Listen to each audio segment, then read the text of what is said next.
Yun. Tune up time. Katatapos ko lang mag tune up. Sa mga nagtatanong o yung gusto mag DIY ng mga motor nila, lalo na sa pag-tune up. Paano nga ba yung tamang pag-tune up? Unang-una yan, bali yung motor ko nga pala, Mio Soul 125. Bali, ang ginawa ko, kung dito makikita nyo, dapat may guhit dyan. Makikita nyo yung pinaka markings nya na guhit. Dapat isentro nyo siya doon sa may pinaka, parang may triangle doon na arrow. Ituturo niya kung nasaan ba yung TDC o top dead center. Ito, kung makikita nyo, medyo makalawak na yun, pero ayun yung ano niya, yung markings niya. Dapat nakatutok dun sa arrow, magkatapat yan. And then pag binuksan nyo to, ingay naman nun.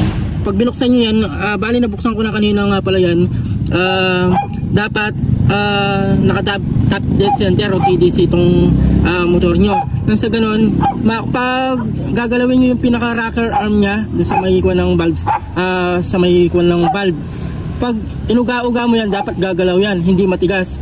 Ibig sabihin, naka-TDC na nun yun. Basta yan pinaka-palatandaan nyo, yung markings nya. Laging yung isa-sentro doon, dyan sa may magneto nya.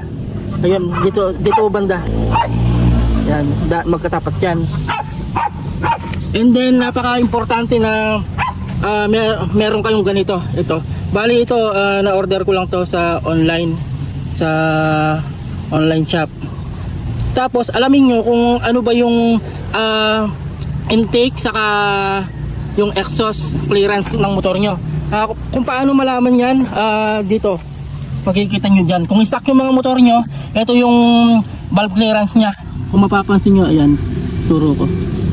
Yung valve clearance sa intake, mula 6 to 10 mm yung sukat nya. Sa exhaust, mula 23 to 27 mm. Kung medyo malagitik, ayan, dyan kayo pipili dyan, 23, 24, 25, 26, 27 sa exhaust yun, sa intake mula 6 to 10 mm. Pero ako, since na ang nakakam kasi ako dito na stage 1 cam Bumblebee, kaya nag-research ako kung ano nga ba yung tamang clearance ng mga valve nya dun sa intake saka sa exhaust. Bali, ang clearance na ginawa ko dito sa stage 1 cam shop ko, bali sa intake, nasa ano lang ako, 10 mm. Sa exhaust ko naman 15. Bali mas lumit siya kasi nga yun yung recommended para sa mga naka stage 1 na camshaft. Yun, dahil nga tinanong ko na rin to, bumili na rin ako ng ang tawag doon sa tools na yun yung pillar gauge. Hindi peeling gauge kasi yung iba pag nag-ano ng valve clearance, peeling gauge ang tawag doon pag hindi sila gumagamit ng pansukat. Kapa-kapa lang, ganyan lang. Pero mas mabuti pa rin yung gumamit tayo ng pillar gauge na ganito. Ito, may mga sukat to. Ayan, naka-indicate dito yung mga sukat nila. Ayan.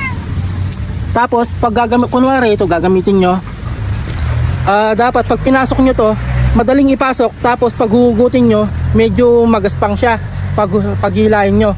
Pag gano'n na yung valve nyo, valve clearance, ayun, ilock nyo na yung pinaka-nut nya dun sa sa kanyang rocker arm. So gano'n lang guys. Kung nagdi-DIY kayo, ako kasi matagal na rin kasi ako nagdi-DIY, pag mga ganitong simpleng lang, mga problema sa motor, kasi naramdaman ko na rin nung nakaraan, parang bumibigat na yung takbo nya. Kaya yun, hinintay ko lang talagang dumating to para ma-tune up ko na rin. Kasi kung papa-tune up ko pa sa abala pa sa akin kung magde-day off ako, syempre abala sa trabaho. Tapos magbabayad pa ako. Hindi tulad dito na ako na lang, total kahit pa paano may konting knowledge naman tayo. Kaya yun, ako na yung mismong nag-ano sa motor ko. Kasi motor ko to, kaya kailangan marunong ka ng mga basic pagdating sa mga motor, lalo na kung ano yung motor mo.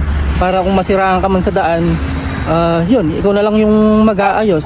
Ngayon, yung mga major problem pag sa mga makina, yun, doon ako pupunta sa mga kasa, sa mga shop na nag-aano talaga ng mga makina ng motor. So yun lang guys, konting tips lang para sa mga nagdi-DIY, lalo na sa mga naka-scooter. So hanggang dito na lang, salamat sa panonood, paalam. So